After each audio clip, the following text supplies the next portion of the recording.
అయ్యగారు ఈ సినిమాతో హిట్ కొట్టేశారు, దెబ్బలాడిచ్చారు అని చెప్పి పిచ్చి పిచ్చి ఫేక్ రివ్యూలు పిఆర్ టీం వాళ్ళు స్ప్రెడ్ చేస్తున్నారు.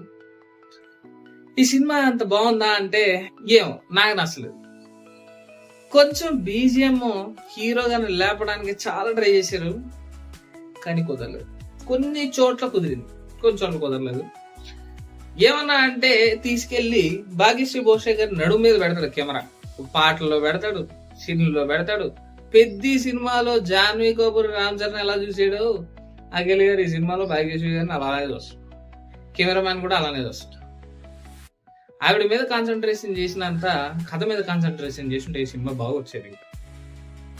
మహాభారతం అంటాడు, శివాజీ ఏమో ధర్మరాజు అవ్వాలంటాడు, విలన్ గాడేమో భాగ్యశ్రీ కావాలంటాడు, సునీల్ ఏమో విశ్వరూపం అంటాడు, జైలుకి వెళ్తాడు.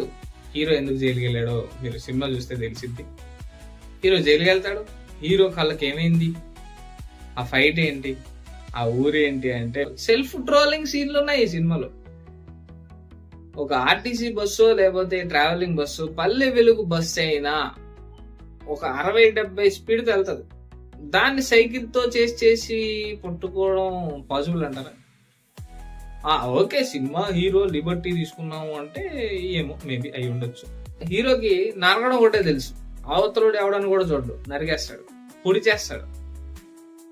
ఇది మీకు సినిమా చూస్తే కొంచెం ఫన్నీగా అనిపిస్తుంది.